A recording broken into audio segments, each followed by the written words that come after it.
ایک حل ہے، اور آپ نے کہا کہ کرفیو لگایا جائے، اسلحہ چاہے قانونی ہو چاہے غیر قانونی وہ لے لیا جائے۔ شاہد سید صاحب میرے ساتھ موجود ہیں، میں ذرا ان سے اسی نقطے پہ آ جاؤں کہ شاہد سید صاحب، بہت سی سیاسی جماعتیں، متحدہ قومی موومنٹ، پاکستان مسلم لیگ نون نے بھی کہہ دیا، اس کے علاوہ بہت جگہوں سے آواز آئی، متحدہ قومی موومنٹ کی طرف سے یہ آواز آئی کہ فوج کو بلایا جائے، لیکن پیپلز پارٹی اس وقت تک کہتی ہے کہ فوج کو استعمال نہیں کر سکتے، فوج مسئلے کا حل نہیں ہے۔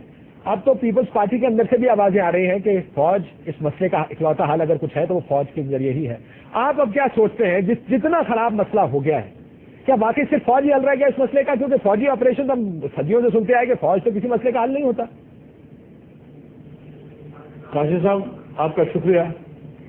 میں نے پہلے 2 سال سے 2.5 سال سے میں یہ چیز کہ اب کراچی میں اکراس دی بورڈ آپریشن ہونا چاہیے، ڈیویژن ہونا چاہیے، میرا ڈیمانڈ تھا دونوں، جو کہ آج سب پارٹیاں تقریباً سب لوگ یہ کہتے ہیں، لیکن میں اگر آپ کو اس سے مطلب فوجی حکمرانی کا لیتے ہو تو یہ بالکل سراسر غلط ہے۔ ہم فوجی حکمرانی کی بات نہیں کرتے، ہم شہر میں لائف شوائب اور بنیر کی طرح جب فوج آیا ضرورت پڑی، یہ ہمارے بچے ہیں اور آج بھی انہوں نے تکلیف کرنا ہے اور کل بھی انہوں نے آنا ہے۔ کراچی کے حالات جتنے بھی خراب ہو جائے گا تو الحمدللہ ہم پاکستانی آرمی دنیا کی بہترین آرمی میں ہماری ایک آرمی ہے، ہم ایٹمی ملک ہے، ایسا نہیں ہے کہ دوسرا آ کر کے کوئی حلوہ نہیں ہے، ہماری فوج ہے۔ تو جب فوج ہماری بہت بڑی قربانیاں دے گا تو اس سے بہتر یہ ہے کہ آج اگر فوج کے مشاور سے ہمارے سیاستدان زرداری صاحب، نواز شریف صاحب، اسفندیاوی صاحب بیٹھ جائیں اور اس مسئلے کا حل نکالے، وہ چاہے رینجر کے ذریعے کنٹرول کرے چاہے پولیس کو اختیارات دے۔ یہاں پولیس میں کالی بیڑے ہیں، سیاسی بھرتیاں ہیں اور پیسوں کے لیے کام ہو رہا ہے۔ پہلے دور میں جو آپریشن ہوا تھا ان کے چن کے مارا گیا، اب پولیس میں ہمت نہیں ہے، اب جو پولیس ہے اس طرف یہاں پہ اپنا ٹائم گین کر پاس کرتے ہیں، لیکن جس شہر میں 20 خان اغوا ہو جائے، ان کو اغوا کرتے وقت بھی کسی نے نہیں دیکھا، پھر وہ گاڑیوں میں اب کمپاؤنڈوں میں جاتا ہے، قصاب خانوں میں بنے ہوئے اندر کالونیوں میں، یہاں کوئی جنگل نہیں ہے، کوئی پہاڑ نہیں ہے، کوئی غار نہیں ہے، یہ آبادیوں کے اندر یہ قصاب خانے بنے ہوئے، انسان کا تن سر الگ الگ کر کے پھر بوریوں میں ڈالا جاتا ہے، پھر وہی بوریاں گاڑیوں میں رکھی جاتی ہے، پھر وہ وہاں پھینکا جاتا ہے۔ کراچی کا شہر 2.25 کروڑ کی آبادی سو گئی، یہ روشنیوں کا شہر کو کوئی نہیں دیکھتا، کسی کے بتانے کا نام نہیں دیتا کہ یہ کون ہے، کیسوں کرے، جس کے محلے میں یہ قتل و غارت ہوتا ہو، یہ چیزیں پکار تو آتی ہوگی۔ کیا وہ محلے والے اتنے بے حیث ہو گئے، ہم ایسے مسلمان ہو گئے کہ ہم کچھ بتا بھی نہیں سکتے؟ اب اداروں نے تو رپورٹ دے دیا، ہم اداروں کو خامخواہ فوج کا اور آئی ایس آئی اور ایم آئی اور دوسروں کا نام لینے کی ضرورت کیا رہی؟ انہوں نے آپ کو رپورٹ دے دیا کہ ٹارگٹ کلر کون ہے اور ان کے پاس نیٹ ورک ہے۔ آپ ہمت رکھو، پکڑنے کا طاقت رکھو، اپنے جوڈیشن میں اگر عدالتوں میں کمزوریاں ہیں، گواہ نہیں ملتا تو لہٰذا ایسے کیسز کے لیے قانون سازی کی ضرورت ہے۔ تو آپ کی اسمبلی ہے، ہم آپ کے ساتھ ہیں، آپ جب بولو ہم آپ کے ساتھ ہیں۔ سوری، طاقت نہیں ہے،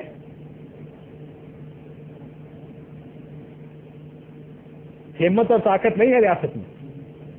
میں تو میرے سمجھ میں یہ کہ اگر آپریشن کے لیے طاقت ہوتا تو یہ آپریشن ہونا چاہیے۔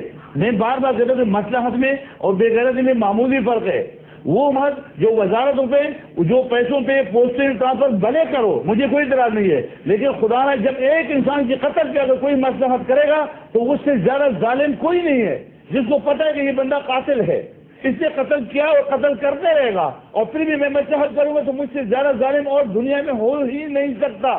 میرا یہی ڈیمانڈ ہے۔ مجھے یہ بتائیے گا شاہد سید صاحب، بہت سے لوگ جو ہم آپ کے توسط سے کراچی سے باہر بیٹھے ہیں، میرا سوال سن لیجیے گا، ہم لوگوں کو تو یہ بھی سننے کو ملتا ہے کہ اگر آپ مہاجر علاقے میں نہیں جا سکتے، آپ ایم کیو ایم کے علاقے میں نہیں جا سکتے، آپ پشتون علاقے میں بھی نہیں جا سکتے، آپ سندھیوں کے علاقے میں بھی نہیں جا سکتے، اگر حالات خراب ہوتے ہیں، اگر ڈیڈ باڈیز گرتی ہیں، لاشیں گرتی ہیں تو ہر ایک کے علاقے میں گرتی ہیں۔ کاشف یہ کیوں ہوا؟ یہ ہوا اس لیے کہ پچھلے 10 12 15 سالوں میں مشرف کے پورا دور میں یا اس سے پہلے کچھ علاقوں کو گیٹ لگ گئے، الٹیاں بند ہو گئی، پختونوں کو چن چن کے مارا۔ جب میں نے بولا تو مجھے بولا تم تعصب پھیلاتے ہو، تم لسانیت کرتے ہو، تم غلط کرتے ہو، تم پختونوں کا لیڈر کیوں بنتے ہو، تم پاکستانی بولو۔ آج وہ لوگ خود بولتے ہیں کہ اردو والے کو چن چن کے مار رہا ہے۔ 4 سے پہلے جو بلوچوں کو چن چن کے مارا تو کیا بلوچ نہیں بولے؟ سر تو آپ یہ کہہ رہے ہیں آج وہ لفظ جس لفظ میں مجھے ان لوگوں نے بولا کہ آپ غلط کر رہے ہو، آپ تعصب پہ آپ پاکستانی بولو، تو جب تم نے مارا مجھے پختون سمجھ کے، پشتو بولنے کی زبان کی وجہ پہ لوگ مارے جاتے ہیں یہاں پہ، اور آپ اس پہ ایکشن نہیں لو گے، آپ خاموش رہو گے تو وہ بربریت اور جو لوگ زیادہ ظالم زیادہ قتلے کرے اور زیادہ ہڑتالیں کرے ان کو تم گورنرشپ وزارت دے دو گے تو پھر تو ہر آدمی وہی بنے گا نا کہ میں بھی بڑے قتلے کروں میں بھی بڑے وزارت مل جائے گا.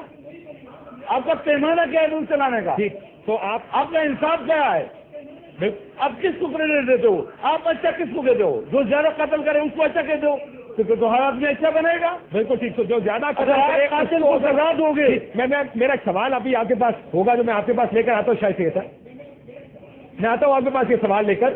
آپ نے کہا کہ جو قتل کرے اس کو اگر آپ اہم عہدے دیں گے تو پھر یہ مسئلہ تو ہوگا. عامر لیاقت حسین صاحب یہ میرا آپ سے بھی سوال ہوگا. میں ذرا نبیل گبور صاحب سے یہ سوال پوچھ لوں فوج کا تاکہ پیپلز پارٹی کا نقطہ نظر بھی میرے سامنے آ جائے کہ کیوں پیپلز پارٹی اکلوتی جماعت ہے جو فوج کے لانے کے خلاف ہے. نبیل گبور صاحب آپ کیا وجہ ہے کہ فوج خود کہتی ہے کہ اگر ہماری ضرورت ہو, خود سے کہا انہوں نے کہ ہماری ضرورت ہو ہم آنے کو تیار ہیں. پیپلز پارٹی کہتی ہے کہ ابھی وقت نہیں ہے, فوج مسئلے کا حل نہیں ہے. یہ کیا وجہ ہے کہ جو جماعتیں پہلے فوجی آپریشن کے خلاف ہوتی تھی اب وہ فوج کی بات کر رہی ہیں لیکن پیپلز پارٹی اس کے حل کے لیے تیار نہیں؟ دیکھیں کاشف, جہاں تک فوج کے بلانے کا سوال ہے تو ظاہر فوج بھی گورنمنٹ کے ڈائریکٹیوز پہ کام کرتی ہے, گورنمنٹ کے انڈر آتی ہے, گورنمنٹ کا ایک انسٹیٹیوشن ہے. اور جس طریقے سے ساؤتھ وزیرستان میں یا وانا میں بھی اگر وہاں پر القاعدہ کے خلاف آپریشن ہوا فوج نے کیا گورنمنٹ کے کہنے کے اوپر, تو یہ اس کو اتنا بڑا ایشو نہیں بنانا چاہیے. میں سمجھتا ہوں کہ یہ جو ہماری کراچی کی پولیس ہے اس کے پاس بھی وہی ویپن ہے, وہی 7.62 ملی میٹر کا جو ہے, لیکن ناکام ہو گئی نا. میری بات ناکام ہو گئی. میری بات سر آپ کی بات بالکل درست ہے, ان کے پاس سب کچھ وہی ہے جو فوج کے پاس ہے لیکن پولیس نہیں کر سکی. شاہد سید صاحب کا کہنا ہے کہ پولیس نے آپریشن کیا, ان کو چن کے مارا گیا. آپ کے اپنے interior minister home minister Sindh Manzoor Hussain صاحب کہتے ہیں کہ پولیس کا مورال ڈاؤن ہے کیونکہ ان کو مارا گیا ہے. شاہد سید صاحب یہی کہہ رہے ہیں کہ پولیس مسئلے کا حل نہیں ہے. پولیس کا مورل ڈاؤن ایک وقت دیکھیں جو پولیس جس بات کی آپ نشاندہی کر رہے ہیں وہ پولیس 92-93 میں یہاں سے ریٹائر بھی ہو گیا ہے, چلا بھی گیا ہے, ابھی نئی پولیس آئی ہے. پولیس کی بھی نو ڈاؤٹ میں کہہ رہا ہوں ری ہالنگ کی ضرورت ہے. پولیس اس وقت جو ہے دیکھیں پولیس گورنمنٹ کے آرڈرز کے انتظار پہ ہوتی ہے. پولیس اور فوج بھی گورنمنٹ کے آرڈر کے انتظار میں ہے نا, اور اسی فوج کو بھی آپ ہی کہیں گے. اسی طریقے سے فوج بھی گورنمنٹ کے انتظار. دیکھیں اصل مسئلہ ہے کہ کون سی طاقت کوئی طاقت روکنے والی نہیں ہے. طاقت سب سے روکنے والی یہ اسٹیک ہولڈرز ہیں. آپ کہیں نا آج پریس کانفرنس کیا متحدہ قومی موومنٹ نے, وہاں پر ساری باتیں کی ہیں. میں شاہد سعید صاحب سے بھی ریکویسٹ کروں گا, میں اپنے پیپلز پارٹی کے بھی دوستوں سے ریکویسٹ کروں گا, ہم سب تینوں جماعتیں مل کر ہمارے اوپر الزام لگایا جاتا ہے کہ جی پیپلز پارٹی کے پاس یہ فلاں لوگ ملیٹنٹ جو ونگز ہیں ملیٹنٹ لوگ ہیں.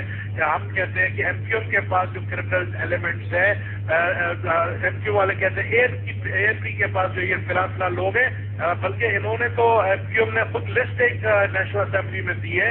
ان سب کو پتا ہے کہ کون کون کرمنلز ہیں جو ہماری پارٹیز کا نام لیتے ہیں. ہم خود اگر آ کر ہم اعلان کر دیں میڈیا میں کہ یہ کرمنل جن کا یہ نام لیا جا رہا ہے فلاں نام والا جو بندہ ہے اس کا ہم سے کوئی تعلق نہیں ہے, اور آپ یقین سر آپ پھر بار بار انسان کی اچھائی پہ جا رہے ہیں. نبیل گبور صاحب, میں ڈاکٹر عامر لیاقت حسین صاحب, کیا کوئی سیاسی جماعت یہ کرنے کو تیار ہوگی کہ میڈیا پہ آگے کہ ہمارا ان سے تعلق نہیں ہے؟ ایک سوال. جب نہیں تیار ہوتی ہے تو پھر شور بھی نہیں مچائے نا. نہیں تو شور تو مچائیں گے نا سر, سیاست یہی تو ہے, شور مچاتے ہیں. یہی تو پالیٹکس ہے نا. پھر تو پالیٹکس ہے ہو رہی ہے, پھر تو کوئی سچا کسی کے ساتھ نہیں ہے. اگر تو سچا ہے تو آئے تو ہم خود ہمیں دیکھیں نا. میں جب یہ بات کرتا ہوں کہ لیاری کو بدنام کیوں کیا جاتا ہے, لیاری کے لوگ تو برے نہیں ہے, بار بار کہا جاتا ہے لیاری کے اندر جرائم پیشہ ناصر, لیاری کے اندر یعنی اس طرح بتایا جاتا ہے کہ لیاری جو ہے بہت گندا علاقہ ہے. ہم کہتے ہیں کہ بھائی آپ گندے لوگوں کا جب نام لیتے ہیں, کرمنل ایلیمنٹس کا نام لیتے ہیں تو ان کا نام لیا جائے نا. آپ سب پورے معاشرے کو یا اس سوسائٹی کو تو بدنام نہ کریں. تو ایلیمنٹس موجود ہے. میں ذرا عامر لیاقت حسین صاحب کے پاس چلے جاؤں. نبیل صاحب آپ کا نقطہ اچھا ہے, لیکن میں پھر واپس آؤں گا آپ کے پاس تھوڑی دیر کے بعد کہ پولیس کا آپ نے کہا کہ ان کو اکوپ کیا جائے. عامر لیاقت حسین صاحب, کیا پولیس اس قابل ہے اس وقت کراچی کی کہ کراچی کے معاملات ٹھیک کر سکے؟ دیکھیے میں اس سلسلے میں کاشف بھائی پھر عرض کروں گا اپنے تمام دوستوں سے جو اس وقت گفتگو فرما رہے ہیں. نبیل بھائی میرے کالیگ رہ چکے ہیں, شاہد سید صاحب سے میرا بڑا گہرا رابطہ رہا ہے اور ابھی بھی ہے, میں صرف یہ بتانے کی کوشش کر رہا ہوں، تھوڑا سا اگر اس کو براڈر پرسپیکٹو میں دیکھ لیں، ہم پھر وہی کر رہے ہیں کہ پشتون مہاجر، لیاری کے لوگ، پٹھان، اردو بولنے والے، سندھی بولنے والے، خدارہ تھوڑی دیر کے لیے سمجھ لیجئے، دیکھیے سارے پشتون اردو بولنے والوں کے خلاف نہیں ہیں، سارے اردو بولنے والے پٹھانوں کے خلاف نہیں ہیں، اسی طرح لیاری کے سارے لوگ دیگر کسی قوم کے خلاف نہیں ہیں۔ چند کرمنل ایلیمنٹس ہیں جن کو باقاعدہ خریدا گیا ہے۔ میں اس شہر میں نیٹو کے ٹرکس دیکھ رہا ہوں جو مجھے دکھائی دے رہے ہیں، مستقبل میں آپ اس کو ذرا براڈر پرسپیکٹو میں دیکھیں، یہ کوئی بہت ہی عالمی سازش کا حصہ بننے جا رہا ہے کراچی، تاکہ اتنی یہاں پر اناکی پھیلا دی جائے، اتنے یہاں پر مسائل کریٹ کر دی جائیں، بے روزگاری ادھر ہے، بجلی یہاں پر نہیں ہے، پانی ادھر نہیں ہے، لوگ ایک دوسرے کا قتل کر رہے ہیں، خون بہا رہے ہیں، اب تو روٹی کے ٹکڑوں پہ لڑائیاں ہو رہی ہیں، بچوں کا ریپ کیا جا رہا ہے، لیاری کے علاقوں میں بھی ہو رہا ہے اور دیگر علاقوں میں بھی ہو رہا ہے، کئی لوگ اغوا ہو گئے ہیں، لاپتہ ہیں، بسوں سے اتار کر ان کو لے جایا گیا ہے، عورتوں کو اتار دیا، بچوں کو لے گئے۔ کیا آپ کو کاشف بھائی دکھائی نہیں دے رہا کہ ایسے ہی سارے حالات طرابلس میں بھی ہوئے تھے، ایسے ہی بغداد میں بھی ہوئے تھے؟ یہ عالمی سازش ہے جس کے کچھ لوگ ہیں اس میں کارندے بنے ہوئے ہیں اور ان کے کچھ کرمنل ایلیمنٹس ہیں جن کو خریدا گیا۔ یہ قومیں نہیں لڑ رہی ہیں آپس میں، یہ کوئی قوم نہیں لڑ رہی ہے، الحمدللہ یہ پاکستان کی کوئی قوم آپس میں باہم دست و گریباں نہیں ہے۔ چند کرمنل ایلیمنٹس، جیسے ہم مذہب کے معاملے میں کہتے ہیں کہ چند کرمنل ایلیمنٹس ہیں، تو کیا آپ پورے اسلام کو گالی دیں گے معاذ اللہ؟ کیا آپ یہ کہیں گے کہ مسلمان خود کش حملہ آور ہیں؟ کیا آپ یہ کہیں گے کہ مسلمان مسجدوں میں جا کر پھنسے ہیں؟ جی نہیں، یہ چند کرمنل ایلیمنٹس ہیں جن کو خریدا جاتا ہے، جن کو باقاعدہ برین واشنگ کی جاتی ہے۔ بالکل اسی طرح کچھ کرمنل ایلیمنٹس ہیں جن کو خرید لیا گیا ہے، وہ اس شہر کے اندر ایک اناکی پھیلا رہے ہیں، اور آپ دیکھیے گا کچھ عرصے بعد یہاں اقوام متحدہ کے آپ کو ٹینکس نظر آئیں گے، پھر کچھ اور بات ہونے لگے گی کہ یہاں پر، اب میں اس لیے تو کہہ رہا ہوں کہ پہلے ہماری فوج آ جائے تو بہتر ہے، بجائے اس کے کہ کوئی اور فوج یہاں پر اترے۔ جی نبیل صاحب، میں آپ کے پاس صرف آخری بات آپ سے کروں جی گا، جی کیونکہ آپ کو پتہ ہے میں میٹنگ میں جا رہا ہوں۔ جی جی جی نبیل کبول صاحب، آپ آخری بات کر رہے ہیں، وہ کہہ رہے ہیں کہ یہ ایک سازش کا حصہ ہے۔ پولیس کا جواب میں ڈاکٹر صاحب آپ کے پاس واپس آتا ہوں کہ کیا پولیس اکوپڈ ہے یا نہیں ہے۔ میں آپ سے پوچھنا چاہ رہا ہوں نبیل صاحب، اگر مالاکنڈ میں مسئلہ حل نہیں ہوتا فوج جا سکتی ہے، بلوچستان میں مسئلہ حل نہیں ہوتا فوج جا سکتی ہے، کئی دفعہ تنقید ہوتی ہے کہ فوج کو وہاں پہ نہیں ہونا چاہیے، یہاں پر تو حالات اس قسم کے ہیں کہ جہاں پہ فوج کو انوائٹ کیا جا رہا ہے، تمام سیاسی جماعتیں انوائٹ کر رہی ہیں، کیوں نہیں جا سکتی ہے فوج؟ اور یہ سوال ہے جو بہت سے لوگ پوچھ رہے ہیں کہ شاید اب مسئلے کا حل سے فوج کے پاس ہے۔ کاشف لوگ تو یہ بات بھی کر رہے ہیں، اس بات کو اب سوچنے پر مجبور بھی ہو گئے ہیں کہ 15 سال پہلے جب یہ باتیں ہوتی تھیں کہ جی کراچی کو الگ صوبہ بنایا جائے، جنا پور کا نعرہ لگایا جاتا تھا، گریٹر بلوچستان کا نعرہ لگایا جاتا تھا، پاکستان کو کمزور کرنے کی جب باتیں ہوتی تھی 15 سال پہلے، اس وقت ہمیں ہنسی آتی تھی کہ یار یہ کون سی باتیں ہو رہی ہے، کون سا نعرہ لگایا اب آپ کو ٹھیک لگ رہی ہے باتیں؟ یہ جو باتیں مجھے بتائیں کہ یہ شروعات کیسے ہوا۔ 17 اگست کو 5 بلوچ نوجوان جو ہیں لیاری سے وہ گئے صدر اور طارق روڈ کے علاقے میں شاپنگ کرنے، ان کا کوئی قصور نہ وہ کرمنلز تھے نہ وہ بدماش تھے، وہ بیچارے ینگ بلوچ وہاں گئے اور ان کو مار کر ان کو جو ہے ٹارچر کر کے بوری میں لاشیں بند کر کے لیاری بھیجا گیا تاکہ وہاں سے ایک ریئیکشن ہو اور ایک آگ لگ جائے، اور اس کے پھر دوسرے دن بعد پوری کراچی میں یہ آگ پھیل گیا۔ وہ اس عناصر کو ہم نے ڈھونڈ کے نکالنا ہے اور ہم نے ہماری گورنمنٹ نے ڈھونڈ نکالا بھی ہے کہ اس میں وہ کون تھے جنہوں نے ان 5 بلوچوں کو مارا تاکہ کراچی میں آگ۔ سر آپ 5 بلوچوں کا مسئلہ نہیں، آپ تو اب کی بات کر رہے ہیں نبیل صاحب، 5,500 لوگ مر چکے ہیں، 5,500 ایک سال میں، ان کے پچھلے بوریوں میں بس بات مہاجر اور بلوچوں کی نہیں ہے، بہت بڑے پیمانے پہ ڈاکٹر صاحب 5,000 لوگ مارے ہیں، اس نے یہ 5,000 اس 3 دن کے اندر 150 لوگ مارے ہیں۔ میں آپ کو کیوں یہ بتانا چاہ رہا ہوں کہ یہ وہ سازشی عناصر جس نے یہ حرکت کی ہے، اسی سازشی عناصر کو پتا تھا کہ اس کا ریئیکشن ہوگا اور پھر 2 دن بعد 150 لوگ جو ہے مارے گئے۔ سر لیکن یہ تو آپ آخری ایک وجہ بتا رہے ہیں، ڈاکٹر صاحب کچھ کہنا چاہ رہے ہیں، پھر میں آپ کے پاس آتا ہوں، پھر آپ مجھے معلوم ہے آپ کے میٹنگ میں جانا ہے کہ ڈاکٹر صاحب اس پہ ڈاکٹر حامد لاگو حسین صاحب کچھ کہنا چاہتے ہیں۔ جی ڈاکٹر، میں یہ کہہ رہا ہوں کہ اس طرح تو مہاجروں کے ٹکڑے بھی بوریوں میں ڈال کر پھینکے گئے ہیں، اردو بولنے والوں کی لاشیں بھی سڑکوں پہ پھینکی گئی ہیں، بلوچ بھی مارے جا رہے ہیں، پختون بھی مارے جا رہے ہیں۔ میں پھر کہوں گا، ہاتھ جوڑ کر کہوں گا، گزارش کروں گا، رمضان المبارک کے مہینے میں میرے ہاتھ سب کے سامنے جڑے ہوئے ہیں کہ خدارہ وسیع پکچر دیکھنے کی کوشش کیجیے۔ یہ چند کرمنل ایلیمنٹس ہیں، یہ کوئی بہت بڑی عالمی سازش ہے۔